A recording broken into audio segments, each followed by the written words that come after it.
प्रभु के नाम की महिमा हो सभी को और एक बार प्रभु यीशु मसीह के नाम से स्वागत करते हैं।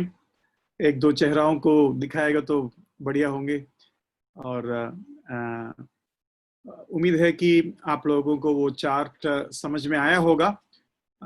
अगर आप इसे कुछ पूछना चाहते हैं तो पहला कुछ मिनट उसके लिए दे सकते हैं, उसके बाद तुरंत अपने विषय की तरफ हम जाएंगे। कोई जल्दी से अगर पूछना चाहते हैं तो जरूर पूछिए, नहीं तो हम आगे बढ़ेंगे।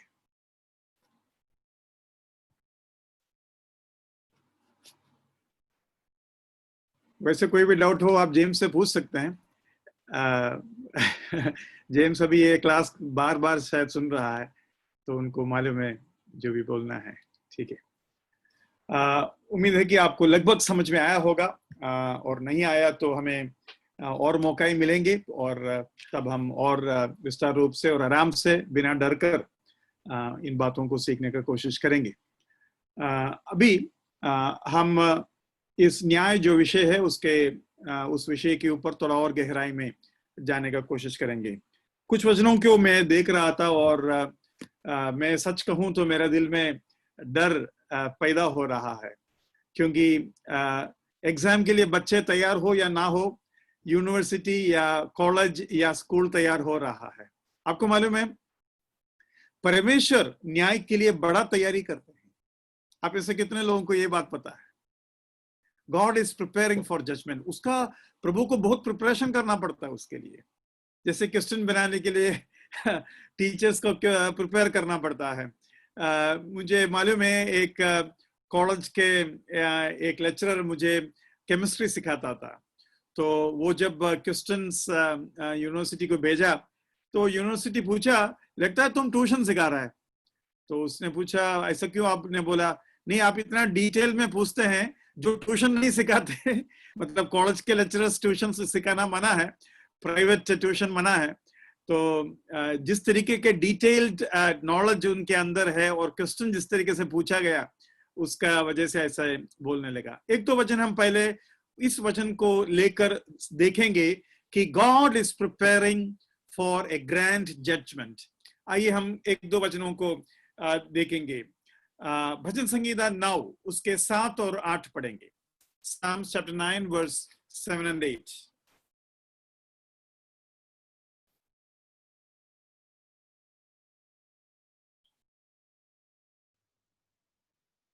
मैं सोचा कोई पढ़ने के लिए मुझे मदद करेंगे, नहीं तो मैं पढ़ लूंगा, ऐसी बात नहीं है, लेकिन मैं सोचा आपको भी सेवकाई का मौका देना चाहिए। जेम्स ब्रदर बोल रहा था हमेशा आप बात करेगा तो अच्छा नहीं है।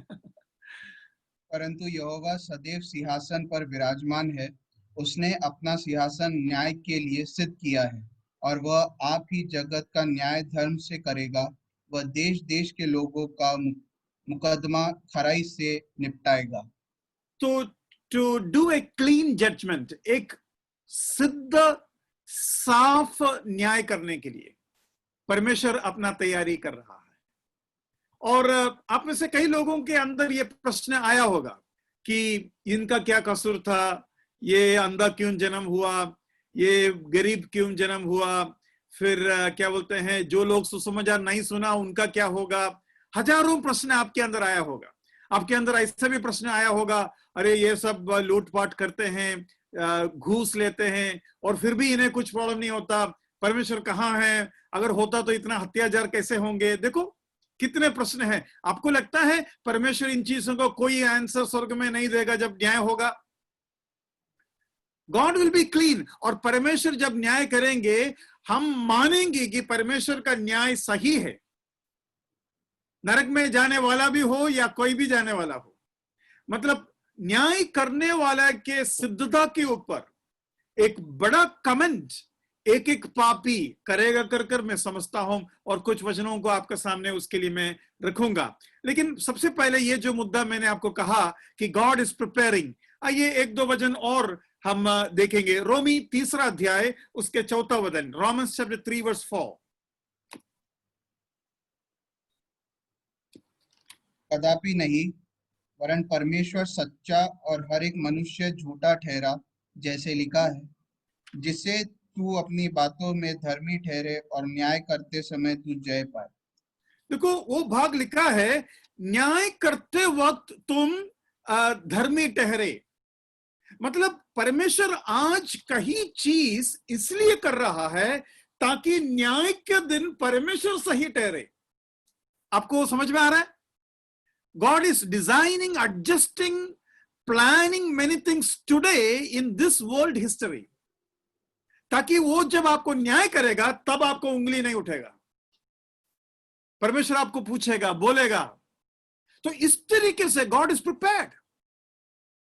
कोई डॉक्टर मुझे बोल रहा था, आजकल हम बहुत ही डर डर कर पेशेंट्स को ट्रीट कर रहा है, कोविड का वजह से नहीं, उसका पहले की बात है।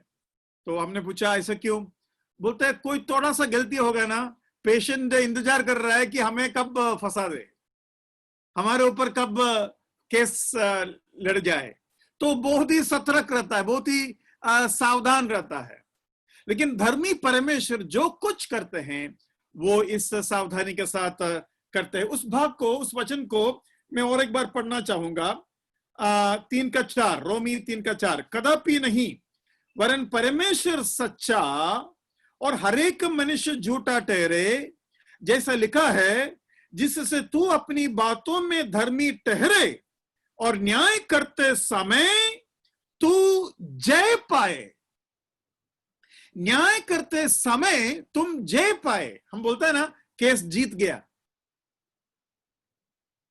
व्हाइट थ्रोन जजमेंट में, श्वेत सिंहासन में, महिमा के सिंहासन में हम सब झूठे ठहराएगा।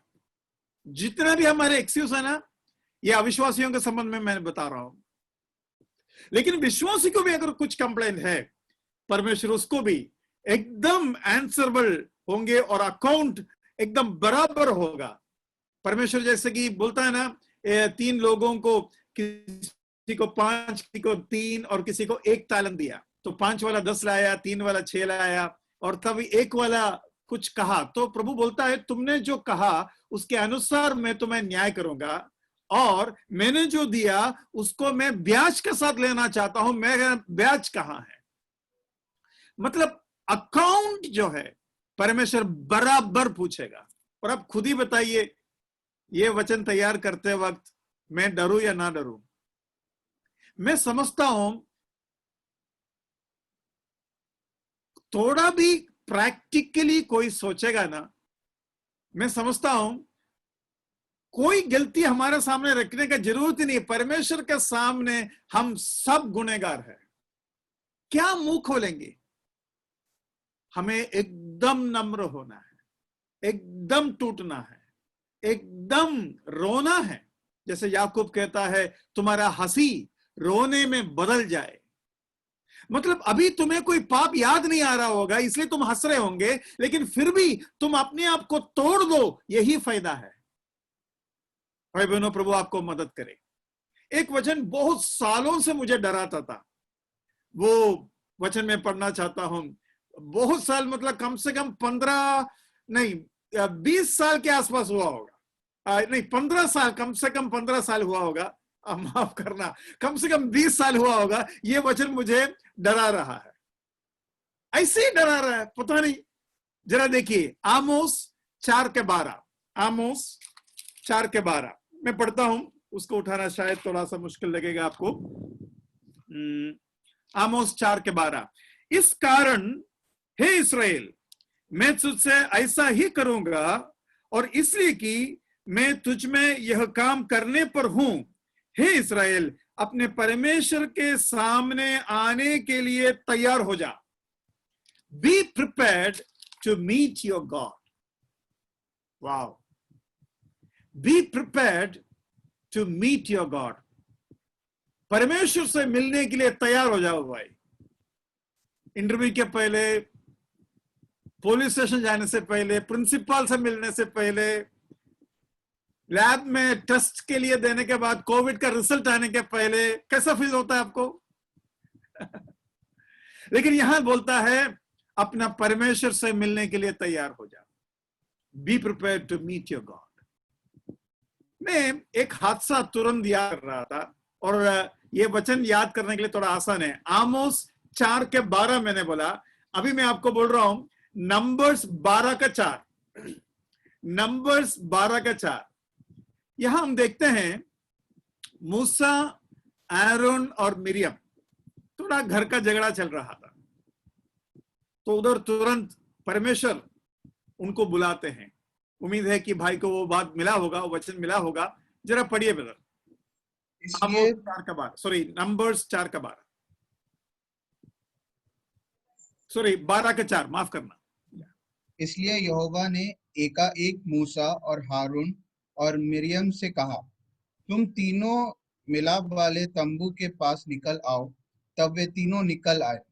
देखो उधर लिखा है एक का एक, मतलब सडनली।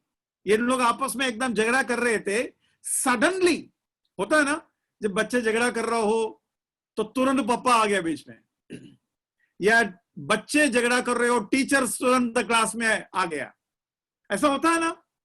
लेकिन यहां कौन आया? परमेश्वर आया। तीनों डरे डरे डरे प्रभु के सामने खड़ा है। तब और एक आवाज आया। नेक्स्ट आवाज मालूम है क्या था? वचन पढ़िए, जस्ट नेक्स्ट वचन। तब यहोवा ने बादल के खंभे में उतरकर तंबू के द्वार पर खड़ा होकर हारून और मिरियम को बुलाया। देखो अतः वे दोनों उसके पास निकल आए। देखो, मूसा, आरोन और मिरियम आया। उसके बाद परमेश्वर तंबू में बादलों के द्वारा उतर आया, और उसके बाद बादल के अंदर से आवाज आ रहा है, बादल के अंदर से आवाज आ रहा है, आरोन और मिरियम सामने आ। बाप रे, कैसे लगेगा? मैं चाहता हूं मैं सभी का चेहरा एक बार देखे। व्हाट एन एक्सपीरियंस, व्हाट ए, क्या मतलब। एक तो झगड़ा कर रहा था, और उस समय का परमेश्वर के ताकत ये लोग जिस तरीके से देखा है उस तरीके से कोई नहीं देखा है। और मैं समझता हूं आयरन और मिरियम मूसा को बोला, तुम भी आना यार, मैं हमारे साथ, तुम भी आना।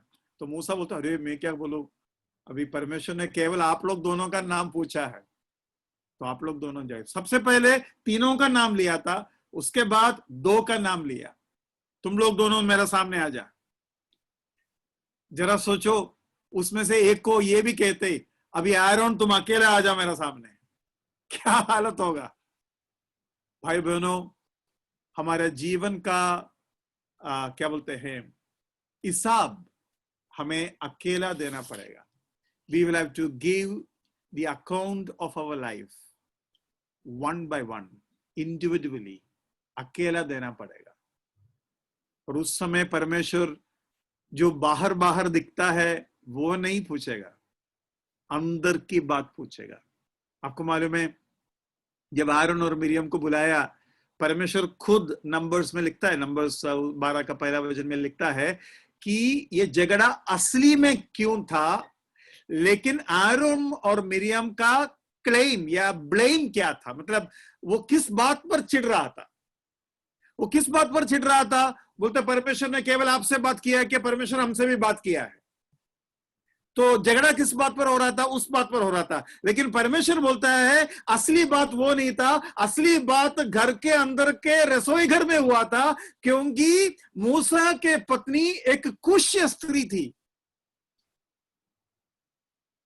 भाई बहनों, कलीसिया में जब झगड़ा होता है ना, बेचारे एल्डर वो किससे परमेश्वर ने बात किया उसका सॉल्यूशन फाइंड आउट करने के लिए अपना माथा फोड़ रहा होगा, लेकिन असली प्रॉब्लम विश्वासी के घरों के अंदर बहनों के बीच के बात में हुआ होगा। लेकिन उस दिन ये भी खुल जाएंगे। और क्या रीजन बोलेगा? कुछ भी रीजन आप बोलो, कुछ भी नहीं चलेगा उधर, कुछ भी नहीं चलेगा।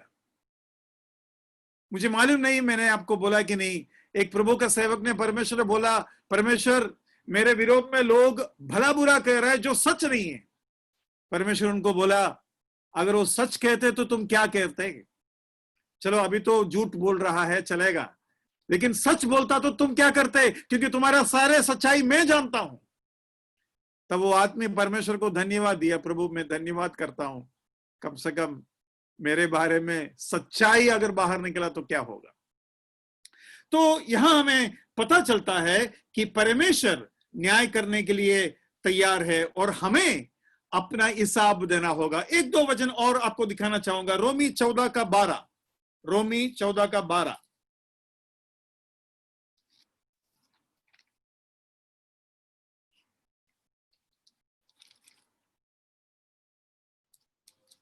इसलिए हम में से हर एक परमेश्वर को अपना अपना लेखा देंगे। इसलिए हम में से हर एक परमेश्वर को अपना अपना लेखा देगा। मुझे सचमुच में बिल्कुल कोई आइडिया नहीं है ये किस हिम्मत से हम कर पाएंगे, किस हिम्मत से, किस मुंह से प्रभु का सामने अपना लेखा देगा। इस दुनिया में आप में से कई लोग अधिकारियों के सामने, बॉस के सामने, मैनेजर्स के सामने, पुलिस के सामने अपना हिसाब देने का कोशिश किया होगा और आपको समझ में आया होगा जब अथॉरिटीज के सामने जाते हैं हिसाब देना इतना आसान नहीं है। अपने कोलीग के सामने, अपने माँ बाप के सामने, अपने जूनियर्स के सामने हिसाब देना आसान है, लेकिन जो रियल अथॉरिटी होता है उनके सामने अपना कुछ भी, ये जैसे आप सोचते हैं वैसा नहीं चलेगा। लेकिन परमेश्वर के सामने कौन किसका मुंह खोलेगा, ये वचन आप लोगों को तैयारी होने में मदद करे। अपने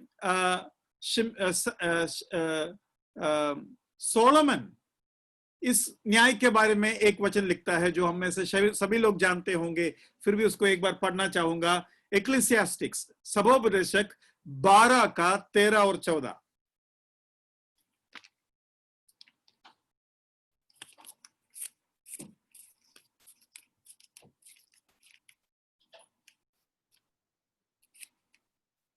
सब कुछ सुना गया।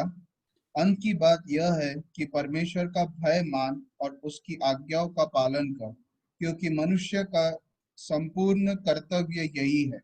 क्योंकि परमेश्वर सब कामों और सब गुप्त बातों का, चाहे वह भला हो या बुरा, न्याय करेगा। चाहे वो भला और बुरा न्याय करेगा, क्योंकि परमेश्वर सब कामों और सब गुप्त बातों का, चाहे वे भली हो या बुरी, न्याय करेगा। प्रभु आपको ऊपर और मेरे ऊपर दया करे। सारे संत लोगों का सामने हमारा भला और बुरी बातें, गुप्त और बाहर की बातें अगर पेश करेंगे, और मैं आपको अभी एक मौका अगर देना चाहूं तो आप क्या करना चाहेंगे? अचानक एक सिस्टर का सपना मुझे याद आए। मैं उस सपना का परमेश्वर के ओर से सपना आया वैसा नहीं बता रहा हूं, लेकिन वो सपना का निचोड़ ये है। वो औरत जो है, सारे लोग न्याय के लिए खड़ा है और वो सपना उस औरत ने ऐसे देखी, परमेश्वर के सामने आते ही डांबर या टार लोगों के पांव से लेकर ऊपर के तरफ चढ़ रहा है। उसके मतलब वो नरक की तरफ जाने वाला है और शैतान जो है बहुत खुशी के साथ चिल्ला रहा है, क्योंकि ये व्यक्ति जो है हमारे पास आएंगे, और जिसका कपड़ा एकदम सफेद हो जाता है वो स्वर्ग की तरफ जाएंगे। बाइबल इस तरीके से कुछ भी नहीं सिखाता और इसलिए यह सपना परमेश्वर की ओर से नहीं है। लेकिन वो सपना में ये औरत, मेरा ये जो आंटी है, वो क्यों में पीछे पीछे पीछे खड़ा है, मतलब आगे खड़े नहीं होने का हिम्मत नहीं कर रहा है, क्योंकि जैसे ही आगे आएंगे उनका जजमेंट शुरू हो जाएगा। पता नहीं टार आएगा या फिर श्वेत कपड़ा होंगे कि नहीं, वह डर उनके अंदर है। लेकिन लास्ट में उनको आना ही पड़ा, और जब आया तो काला कलर का टार, जो रोड का टार है ना, पिघलने वाला टार, वो टार चढ़ रहा है और शैतान पूरा खुशी मना रहा था। तब तक यह सपना से उठ गया और बहुत मन फिराया। मैं आपको बोलता हूं, सपना का जरूरत नहीं है। परमेश्वर का वचन ना बदलने वाला परमेश्वर का वचन है।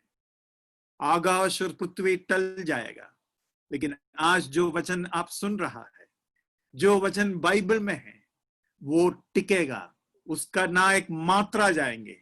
भाइयों बहनों, मेरे लिए प्रार्थना कीजिए और मैं आपके लिए, हमें बहुत तैयारी करना है। ये एक बहुत ही गंभीर बात है। इसके अपॉइंटमेंट के बारे में बाइबल में कम से कम 5 वचन जो मैं आपका सामने रखना चाहता हूं। सबसे पहला एकदम जाना माना वचन है इब्रानी 9 के 27। इब्रानी 9 के 27।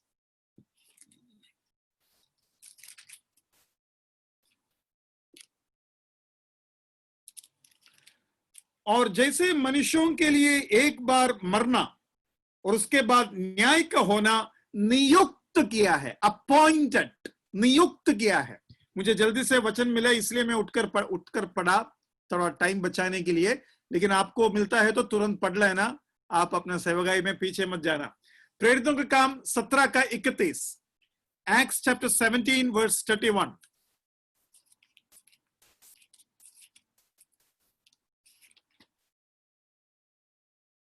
क्योंकि उसने एक दिन ठहराया है, देखो यहां भी ठहराया, नियुक्त किया उधर लिखा, यहां ठहराया। क्योंकि उसने एक दिन ठहराया है जिसमें वह उस मनुष्य के द्वारा धर्म से जगत का न्याय करेगा जिसे उसने ठहराया है, और उसे मरे हुए में से जिलाकर यह बात सब पर प्रमाणित कर दिया है। मतलब ये जो अपॉइंटमेंट है उसका प्रूफ ऐसा होगा कर प्रूफ कैसा मिला? By the resurrection of Jesus Christ, यीशु मसीह के पुनरुत्थान। देखो ऐसे ही लिखा है, और एक बार पढ़ता हूं, लिखा है जगत का न्याय करेगा जिसे उसने ठहराया है, और उसे मरे हुए में से जिलाकर ये बात सब पर प्रमाणित कर दी है, सब पर प्रमाणित कर दी है। ये मैं दूसरा वचन आपको दिया। अभी मैं 10 के 42 पढ़ना चाहता हूं, चैप्टर 10 वर्स 42। 10 वर्स 42। और उसने हमें आज्ञा दी कि लोगों में प्रचार करो और गवाही दो कि यह वही है जिसे परमेश्वर ने जीवितों और मरे हुओं का न्यायी ठहराया है, ठहराया है, नियुक्त किया है, अपॉइंटेड है। यूहन्ना 5 के 22 जरा पढ़िए। यूहन्ना 5 के 22।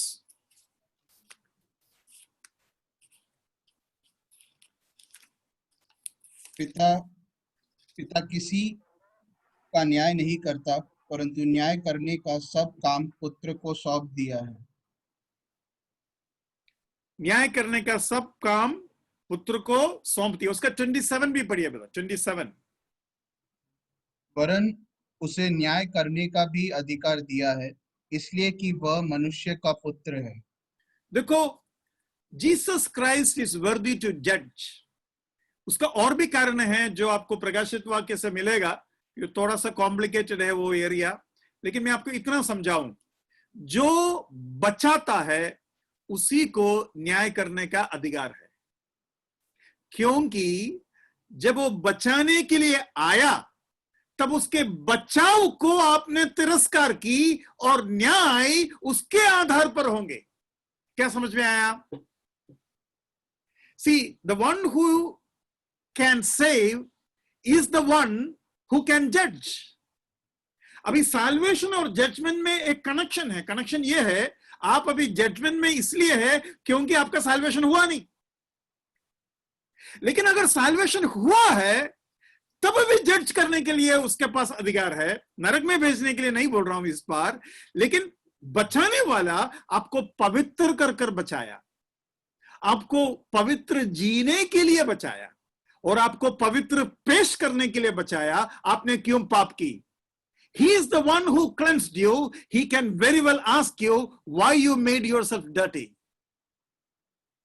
तो इस रूप से भी वो न्याय करने के योग्य है। मेरा मतलब ये है, जब परमेश्वर न्याय करता है उसके सारे लॉ पॉइंट्स, उसके सारे जो लॉजिक है उसको फुलफिल करता है। पिता बोलता है मैं किसी का न्याय नहीं करूंगा क्योंकि तुम मरने जा रहा है, तुम मनुष्य बनेगा, तुम्हारे लहू से लोग बचेंगे, तुम्हारे लहू को लोग इनकार करेगा या रोन देगा, इसलिए तुम ही उनका न्याय करेंगे। यह है पिता की योजना, पिता के सोच। आपको समझ में आ रहा है भाई बहनों? प्रभु यीशु मसीह जब हमें न्याय करेंगे, प्रभु यीशु मसीह यह भी कह सकता है, बेटा मैंने भी इस शरीर में जिया है 33.5 साल, मैंने ना पाप किया, ना पाप को जाना, ना पाप मेरे अंदर था। मतलब हम ऐसा नहीं बोल सकते प्रभु ये आप अभी आप मनुष्य बनेगा तो समझ में आएगा ये कितना मुश्किल है। यीशु मसीह बोलेगा, जितना मुश्किलों के सामने तुमने की उसे कहीं ज्यादा मैंने की। तुमको पाप कम करना था, 100% परफेक्ट होकर जी नहीं सकता, ये तो मैं भी जानता हूं। तुम्हारा तो करोड़ों पाप है, मैंने तो एक भी नहीं की। वो परमेश्वर मेरा और आपका न्याय करने के लिए योग्य है। अपॉइंटमेंट में हम आगे बढ़ेंगे। और एक वचन, पहला पत्रोस 4:17, 1 Peter chapter 4 verse 17।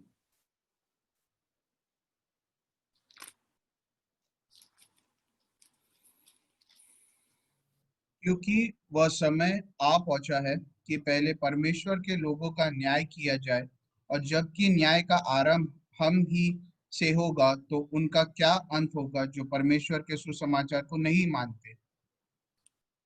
भाई बहनों, ये पत्रस कह रहा है, क्योंकि पत्रस यीशु मसीह को 3 बार इनकार की। और मालूम है बाइबल में लिखा है, यीशु मसीह ने सबसे पहला दर्शन पत्रस को दिया। बाइबल में ऐसा लिखा है, पहला कोरिन्थी 15 में पौलुस कहता है, पत्रस को पहला दर्शन दिया चेलों में से। अभी नॉर्मली अगर हम गुनहगार है, हम कब दर्शन चाहेंगे? सबसे लास्ट, वो भी बहुत हिचकिचा कर। लेकिन प्रभु ने सबसे पहले उसे मिला। कहां है पत्रस? देखो यहां लिखा है, पत्रस बोल रहा है कि जब न्याय का आरंभ हम ही से होगा तो उनका क्या अंत होगा जो परमेश्वर के सुसमाचार की नहीं मानते। अच्छा आप मुझे बताइए, मार मिलने वाले को पहले मिलने में ठीक है या लास्ट में मिलना ठीक है? सोचो कि टीचर सभी को मार रहा है। आजकल टीचर लोग मारते नहीं होंगे, मेरे समय पर तो बहुत मारता था और मैं हमेशा स्कूल में जीन्स पहन के जाते थे उस समय पर आप बोलेंगे ब्रदर स्कूल में जीन्स?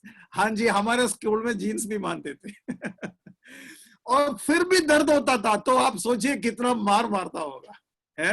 लेकिन मैं आपको बोलता हूं, लास्ट में मार मिलना ठीक है या सबसे पहले? दोनों में नुकसान है। कैसे? पहले मार मिलेगा, टीचर एकदम फ्रेश है और लेकड़ी भी एकदम फ्रेश है लेकिन लास्ट में मार मिलेगा, प्रॉब्लम क्या है? अगर 25 बच्चा है, 25 बच्चों का मार मुझे देखना पड़ेगा और यह कैलकुलेट करना पड़ेगा कि मेरे लिए जो मार रखा हुआ है वो कितना दर्दनाक होगा। टेंशन में मार मार कर मर जाएंगे। भाई बहनों, स्वेद सिंहासन में, ओ दिस इज टू डीप। स्वेद सिंहासन में काइन से लेकर करोड़ों, बिलियंस एंड ट्रिलियन जितना भी लोग इस दुनिया में जिंदा था, एक एक का लेखा लेगा। लास्ट में जिसका लेखा लेगा वो कितना इंतजार करना पड़ेगा ना। क्या माइंडसेट होंगे, क्या भावना होगा, क्या डरावना होगा। अगर आप में से किसी को इस बात पर शक है कि आपका उद्धार हुआ है या नहीं, आप जिम्मेवार भाइयों से जाकर मिलिए, प्रार्थना कीजिए, प्रभु के साथ अपने रिश्ते को पक्का कीजिए।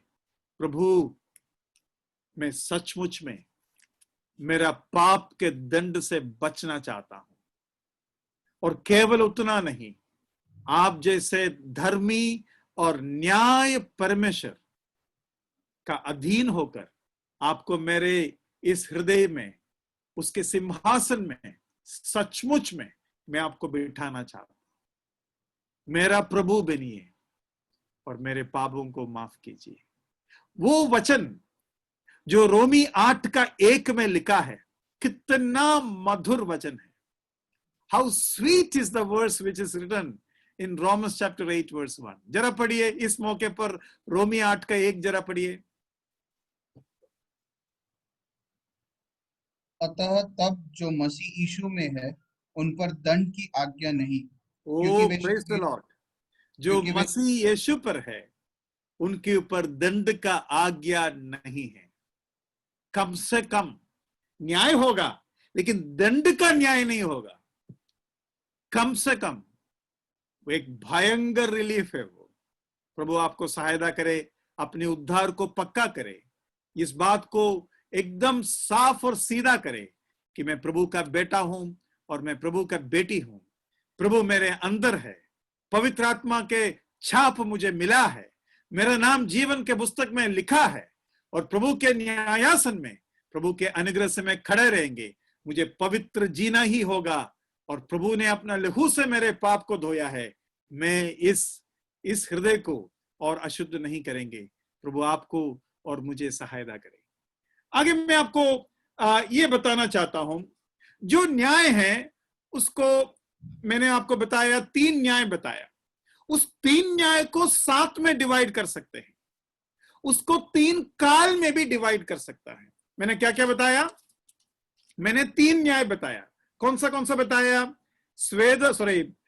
यीशु मसीह के न्यायासन, जजमेंट सीट ऑफ क्राइस्ट, महिमा के सिंहासन, ग्लोरियस थ्रोन, और व्हाइट थ्रोन जजमेंट, श्वेत सिंहासन। ये 3 मैंने आपको बताया।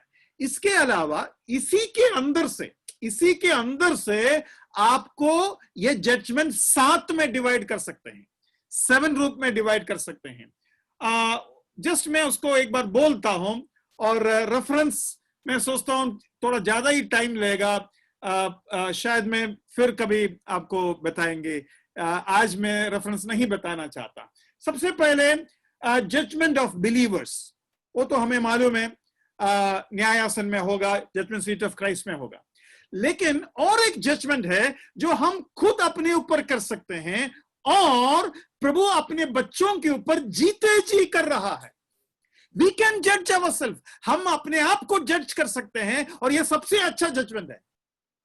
क्यों अपने आप को जज करना? जॉर्ज मैथ्यू, तुमने गलत की। मैंने आपको बताया या नहीं मुझे नहीं मालूम। जब हम रिपेंट करते हैं, मन फिराते हैं, मालूम है हम क्या कहते हैं? परमेश्वर मुझे बोल रहा है जॉर्ज मैथ्यू तुमने गलत की, तो मुझे क्या करना है? मुझे ये परमेश्वर के पक्ष लेकर, मुझे परमेश्वर के पक्ष में जाकर, परमेश्वर के पास खड़ा होकर मेरे तरफ उंगली उठाकर दिखाकर बोलना चाहिए, जॉर्ज मैथ्यू, परमेश्वर ने जो तुम्हारे बारे में बोला सही बोला, तुमने गलत की। या फिर इंग्लिश में मैं ऐसा कहना चाहूंगा, taking God side against oneself. What's repentance? मन फिराना मतलब taking God's side against oneself. और ये सबसे मेरे ख्याल से सेफ है, हम अपने आप को न्याय करेगा तो। और मैं अक्सर घर में भी बोलता हूं, सोचो कि मैं बच्चे को डांट रहा हूं या बच्चे को उसका गलती समझाने का कोशिश कर रहा हूं या मैं गुस्सा कर रहा हूं। अगर बच्चा तुरंत बोलेगा पापा मुझे समझ में आया, मैं एकदम रॉन्ग हूं, अभी मैं क्या बोलूं? बच्चा बोलता पापा इतना भी नहीं, मैंने ये भी की पापा, मैं अपने आप को माफ नहीं कर सकता, अब मैं क्या बोलूं? बोलने के लिए कुछ रहा ही नहीं, क्योंकि ये जितना मैं उसको समझाने की कोशिश कर रहा हूं उससे डबल वो अपना गलती मान रहा है। और परमेश्वर यही चाहता है। मालूम है क्यों चाहता है? ताकि परमेश्वर को तुम्हें मारना ना पड़े। लेकिन परमेश्वर अगर मारते हैं तो क्यों मारते हैं मालूम है? यह भी बहुत सुंदर है। परमेश्वर तुम्हें मारते हैं तो क्यों मारते मालूम है? ताकि तुम्हें संसार के साथ दंड ना देना पड़े, ताकि तुम्हें संसार के साथ दंड ना देना पड़े। ये वचन मैं जरूर आपको उठाकर दिखाना चाहूंगा। लेकिन ये जो चास्टनिंग है, परमेश्वर जो दंड हमें देता है, वो मेनली 3 तरीके का है। लेकिन उसके अलावा और एक खतरनाक चीज है, वो ये है कभी कभी शैतान के हाथ में हमें सौंप देगा ताकि 1-2 थप्पड़ हमें मारे। ये थोड़ा सा आपको मुश्किल लगेगा समझने के लिए, लेकिन उसका भी वचन अभी हम उठाएंगे। आइए हम कुछ वचनों को देखेंगे। पहला कुरिन्दी 5:5।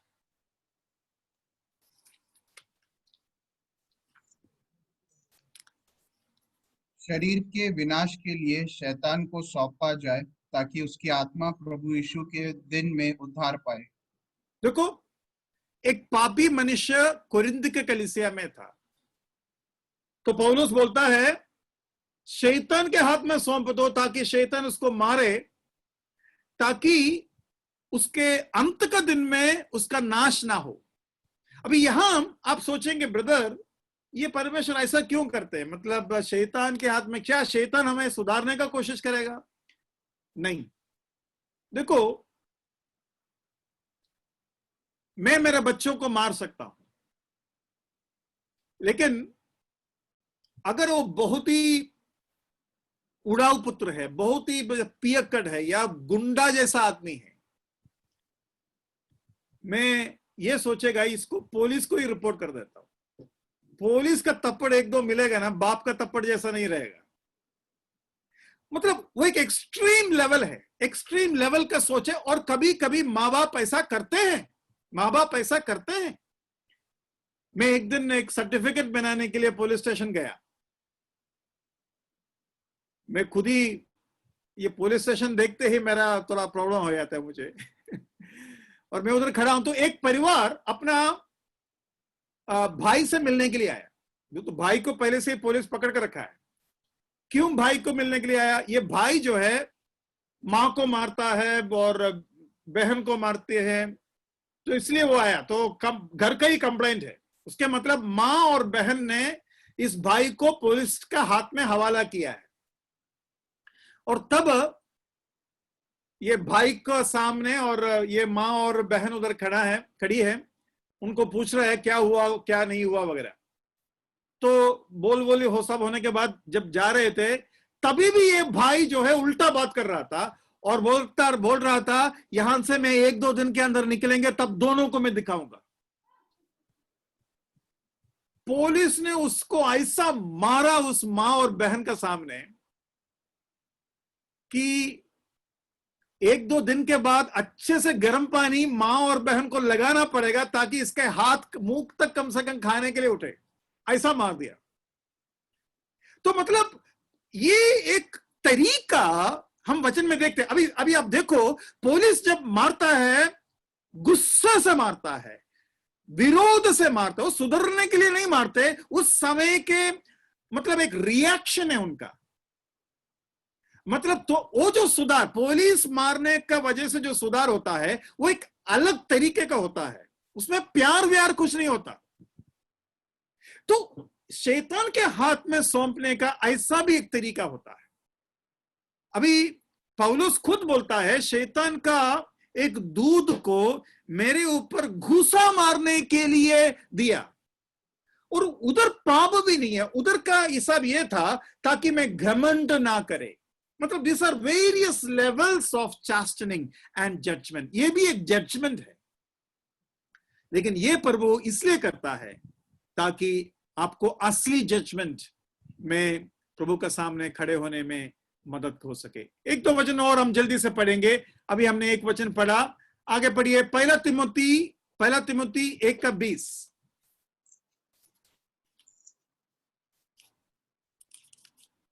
उन्हीं में से हुमन्युस और सिकंदर है जिन्हें मैंने शैतान को सौंप दिया है कि वे परमेश्वर की निंदा करना न सीखें। परमेश्वर की निंदा करना ना सीखे।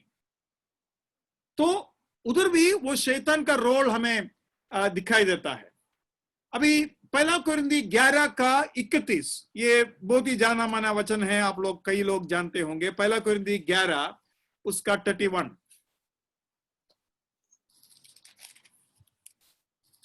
यदि हम अपने आप को जांचते तो दंड न पाते। यदि हम अपने आप को जांचते या जज करते तो दंड ना पाते। मैंने कहा ना, अगर आप खुद ही अपना गलती को मानेगा तो पापा फिर क्या समझाएंगे तुम्हें? खुद ही दुखी है तो क्या करेंगे फिर?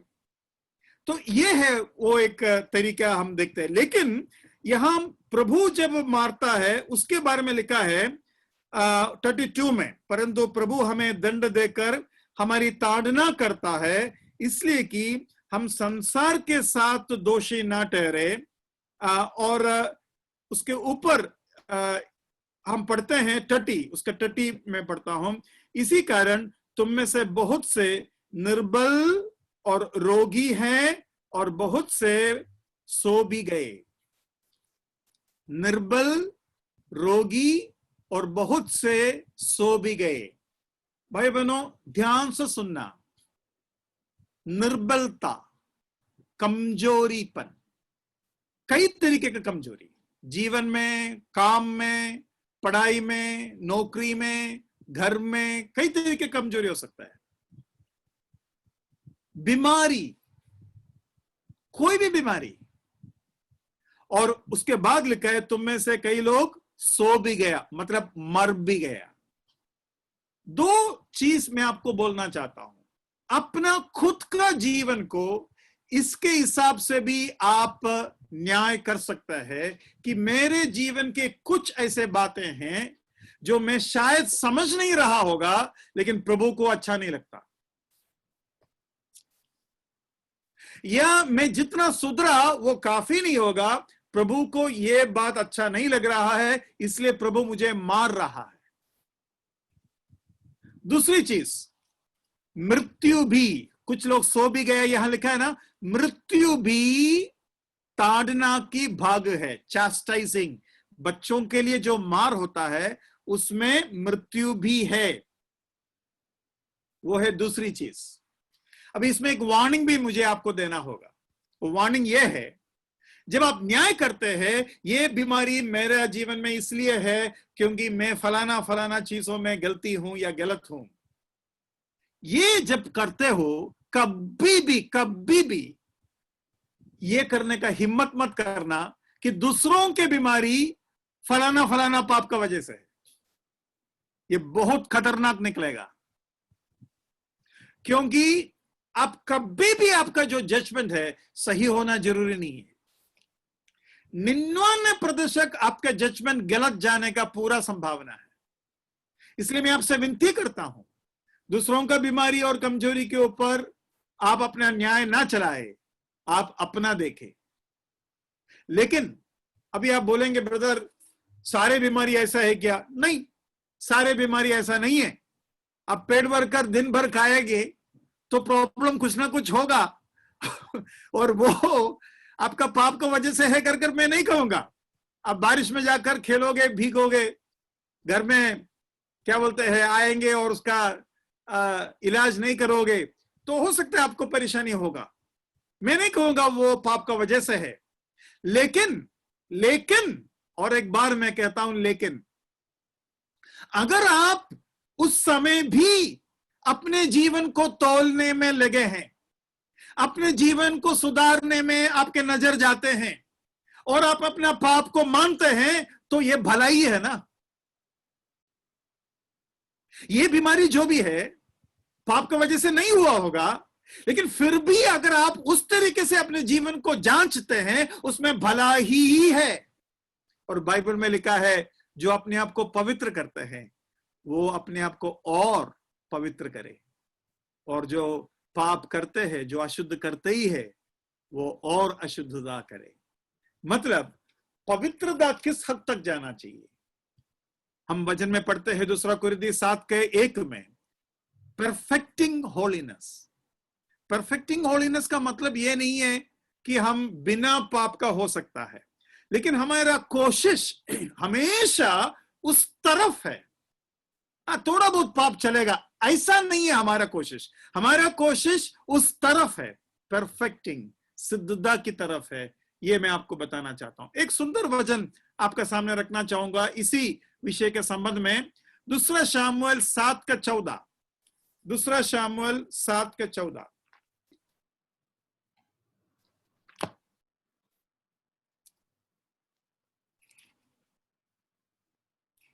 मैं उसका पिता ठहरूंगा और वह मेरा पुत्र ठहरेगा।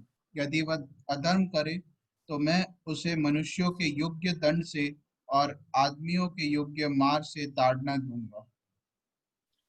देखो, ये वचन कहता है, ये दाऊद को परमेश्वर कह रहा है कि अगर वो सही नहीं चलेंगे, यदि वह अधर्म करे तो मैं उसे मनुष्यों के योग्य दंड से और आदमियों के योग्य मार से ताड़ना दूंगा। ताड़ना जो शब्द है वो बच्चों के लिए होता है। उसके बाद नेक्स्ट वचन जरा पढ़िए, नेक्स्ट वचन और सुंदर है। परंतु मेरी करुणा उस पर से ऐसे ना हटेगी जैसे मैंने शाऊल पर से हटा ली थी और उसको तेरे आगे से दूर किया था। ये बहुत अच्छा है ना। मार मिलेगा, लेकिन शाऊल के ऊपर से मेरा करुणा को मैंने जैसे हटा दिया, वैसे मैं तुम्हारे ऊपर से मेरा करुणा नहीं हटाएंगे। मतलब मैं तुम्हारे ऊपर हमेशा करुणा से मारेगा, करुणा से ताड़ना दूंगा। The chastising of God is always with and along with mercy. और माफी जब प्रभु देता है, उसके मतलब ये नहीं कि आपको ताड़ना नहीं मिलेगा, तभी भी आपको ताड़ना मिलने का संभावना है। जरा देखिए एक और वचन, 12:13 वचन, यही पुस्तक दूसरा शामुएल 12:13। अब दाऊद ने नातान से कहा, मैंने यहोवा के विरुद्ध पाप किया है। नातान ने दाऊद से कहा, यहोवा ने तेरे पाप को दूर किया है, तू न मरेगा। आगे, तो भी तूने जो इस काम के द्वारा यहोवा के शत्रुओं को तिरस्कार करने का बड़ा अवसर दिया है, इस कारण तेरा जो बेटा उत्पन्न हुआ है वह अवश्य ही मरेगा। देखो, पाप माफ भी किया, लेकिन बोलता है तुम्हें दंड मिलेगा, क्योंकि तुम्हारा पाप पब्लिक हो गया। तुम्हारा पाप इतना बड़े रूप से और सभी का सामने हो गया, उसके असर अलग रहेगा। तो ये प्रभु का डिसीजन है कि तुम्हें माफी तो है, करुणा तेरे ऊपर रहेगा, लेकिन इसके लिए तुम्हें मार भी मिलेंगे। तो उधर से मैं आगे बढ़ता हूं। मैंने सबसे पहले आपको बताया जजमेंट ऑफ बिलीवर्स, अभी हमने बताया सेल्फ जजमेंट या खुद को न्याय करना। अभी judgement of the believers work, हम जब प्रभु के सामने होगा, हमारा कामों का न्याय होगा, कामों का न्याय होगा। उसके बाद जब प्रभु यीशु मसीह दुनिया में आएंगे, तब जाति लोगों का न्याय होगा। कौन सा जजमेंट है ये? Glorious judgment seat of Christ में, sorry, glorious throne of judgment में है। उधर अन्य जातियों का न्याय होगा, उधर इस्राएल का न्याय होगा, और उसके बाद 1000 साल के बाद दूतों के न्याय होंगे और पापियों के न्याय होंगे। मेरे उंगलियों को देखिए, मैंने 7 न्याय बताया, और एक बार मैं बताता हूं। सबसे पहले विश्वासियों का न्याय, जो जजमेंट सीट ऑफ क्राइस्ट बोलते हैं, सॉरी, उधर पाप, विश्वासियों के पाप जजमेंट सीट ऑफ क्राइस्ट में। उसके बाद हमारा खुद का जजमेंट, उसके बाद हमारे कामों का judgement judgement seat of Christ में, उसके बाद अन्य जातियों का जजमेंट, उसके बाद इस्राएल का जजमेंट, उसके बाद स्वर्गदूतों के जजमेंट, उसके बाद पापियों का जजमेंट। पहला वाला जो जजमेंट मैंने बताया, द जजमेंट ऑफ बिलीवर्स, माफ करना, एक छोटा सा गलती मैंने की। द जजमेंट ऑफ बिलीवर्स, उनके पापियों का जो विश्वासियों के पाप का जो जजमेंट है वो क्रूस पर हो गया है, क्रूस पर हो गया है, वो है पहला वाला जजमेंट। दूसरा जजमेंट खुद न्याय करने का या प्रभु का ताड़ना मिलने का। तीसरा है हमारे कामों के अनुसार प्रभु के पास जजमेंट सीट ऑफ क्राइस्ट में। उसके बाद अन्य जाति, वो भी ग्लोरियस जजमेंट है। उसके बाद इस्राएल का जजमेंट, वो भी ग्लोरियस जजमेंट है या महिमा का सिंहासन में है। उसके बाद स्वर्गदूतों का, वो श्वेत सिंहासन में है। उसके बाद पापियों का, वो भी श्वेत सिंहासन का है। तो ये 7 मैंने आपको बताया। अभी मैं आपको ये बताने का कोशिश करूंगा, मेरा टाइम खत्म हो गया, ये लास्ट बताकर उसके बाद हम वाइंड अप करेंगे। ये जजमेंट को 3 रूप से डिवाइड कर सकता है कर मैंने आपको बोला। उसको ऐसा हम बोलेंगे, पास्ट जजमेंट, प्रेजेंट जजमेंट और फ्यूचर जजमेंट। पास्ट जजमेंट कौन सा है? हमारे ऊपर जो न्याय होना था वो अभी नहीं होगा। जो प्रभु यीशु मसीह में है उसके ऊपर कोई दंड का आज्ञा नहीं है। पास्ट, भूतकाल में वो चला गया, बच गया हम, वो है एक जजमेंट, पास्ट या भूतकाल। अभी वर्तमान वो है, मैंने जो बोला, चास्टाइजमेंट या ताड़ना। उसमें मैं खुद न्याय कर सकता है, प्रभु मुझे न्याय करेगा, और प्रभु कभी कभी शैतान का इस्तेमाल करेगा, कभी और कोई माहौल का इस्तेमाल करेंगे मुझे मारने के लिए। उसके बाद तीसरा है फ्यूचर जजमेंट, और फ्यूचर जजमेंट को और हमें गहराई से सीखना होगा। ये जो प्रेजेंट जजमेंट है उसके लिए एक वचन में और पढ़ना चाहूंगा, उसके बाद हम बंद करेंगे। इब्रानी 12 का 5वां वचन से, Hebrew chapter 12 verse 5 onwards। और तुम उस उपदेश को जो तुमको पुत्र के समान दिया जाता है भूल गए हो। हे मेरे पुत्र, प्रभु की ताड़ना को हल्की बात न जान, और जब वह तुझे हुड़के तो साहस न छोड़। हाँ, आगे। क्योंकि प्रभु जिससे प्रेम करता है उसकी ताड़ना भी करता है, और जिसे पुत्र बना लेता है उसको कोड़े भी लगाता है। ये कोड़े और ये ताड़ना इस वचन में कितना मीठा लग रहा है ना, क्योंकि क्या लिखा है? प्रभु जिसे प्रेम करता है उसकी ताड़ना भी करता है, और जिसे पुत्र बना लेता है उसको कोड़े भी लगाता है। भाई बहनों, ये प्रभु का प्रेम है। लेकिन और एक बार मैं आपको बताना चाहता हूं, अगर आप में से किसी को ऐसा लग रहा है, ब्रदर मैं तो बहुत पाप करता हूं, प्रभु मुझे मारते ही नहीं है, मैं आपको बताना चाहता हूं, आपका उद्धार नहीं हुआ। फिर आगे यही बात लिखा है। क्या लिखा है जरा देखिए, 8वां वचन। यदि वह ताड़ना जिसके भागी सब होते हैं तुम्हारी नहीं हुई, तो तुम पुत्र नहीं पर व्यभिचार की संतान ठहरे। देखो, तुम पुत्र नहीं व्यभिचार की संतान ठहरे। अगर आप लगातार पाप कर रहे हो और प्रभु आपको नहीं मार रहे हो, तो हो सकता है आपका उद्धार हुआ ही नहीं। मैं समझता हूं, अगर कोई प्राचीन, अगर कोई सेवक इस बात को समझते हैं कि कोई भाई पाप कर रहा है और उनके ऊपर मार नहीं मिल रहा है, आप उन्हें सुसमाचार सुनाना चाहिए। प्रभु आपको सहायता करे। आज जो बातों को सीखा उससे एक तैयार होने वाला मन हमारे अंदर पैदा हो। प्रभु के नाम की महिमा।